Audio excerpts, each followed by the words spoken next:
karyang isla sa Sarangani. Yung isla, regalo ni Manny Pacquiao sa kanyang may bahay. Mula sa Sarangani na katutuklahan si Steve Dailisan. Steve.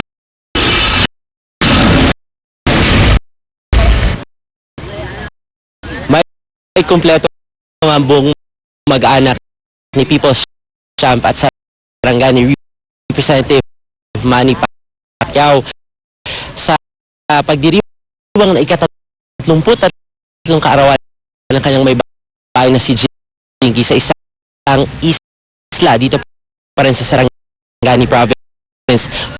Wala nang araw mahilim pang iba yung may bahay ni Pacman, lalo't matagal na raw na ipagkaloob ni Manny yung pinakaasam-asam niyang regalo.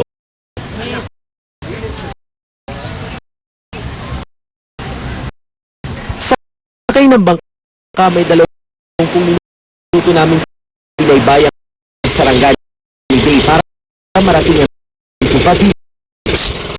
Ito ang venue ng birthday party ni Jinky at kampanyang si Janet sa kanilang kaarawan ngayong araw.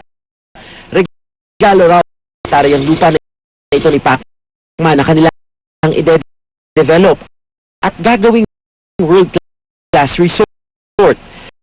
Rerentahan daw nila ito sa lokal na pamahalaan ng Kiamba sa loob ng 25 taon.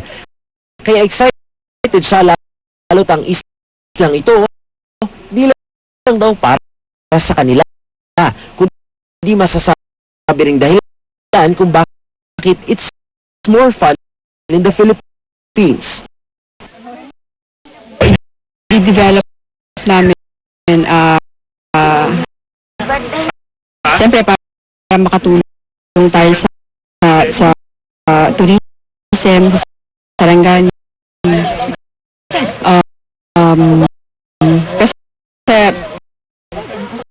malapit lang siya, tsaka maganda yung place.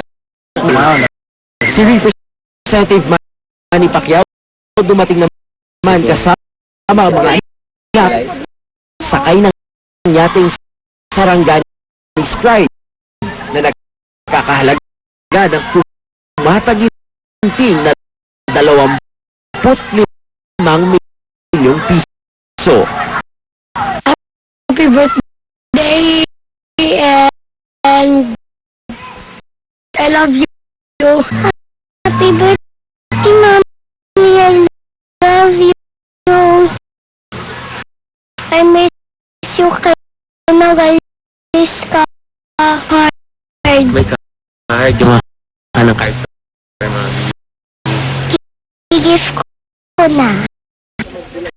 Sabi ni Jinky, matagal na raw niyang nakamit ang pinakamagandang regalo sa buong mundo.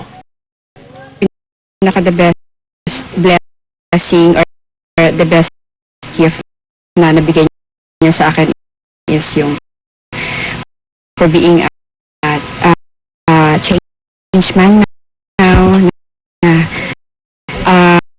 yung time niya quality time para sa mga bata sa amin, and then yung pagiging malapit sa Diyos. So yun ang pinakamagandang gift na binigay niya. Ako rin, gano'n din. Siya rin ang pinakamagandang regalo. Hanggang ngayon, ipinaubaya pa rin ni Jinky kay Pacman ang desisyon kung kailan titigil sa karera sa boxing. Wala pa rin daw pinal na desisyon kung sino ang kanyang sunod na makakalaban. Pero tila may napipisil na raw ang pambansang kamao. Kagabi pinanood pa lang niya yung ibang kalaban, si Peterson, sino pa ba yun? Pero ang choice niya is Cotto.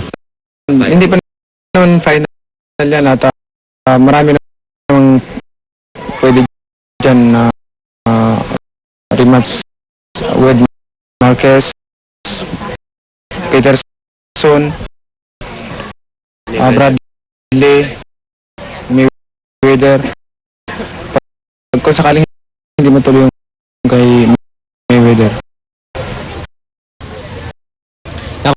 Magpapalipas na nga ng magdamag sa isla yung pamilya Pacquiao, susulitin daw nila yung mga ganitong pagkakataon para makapag-bonding. Lalo sa mga susunod na araw, tiyak ay magiging abala daw ulit yung kongresista sa kanyang trabaho sa Kamara. At syempre, yung kanyang mga paghahandang gagawin para sa pagpili sa kung sino yung kanyang magiging susunod na kalaban sa ibabaw ng ring. Mike? Maraming salamat, Steve Dailisan.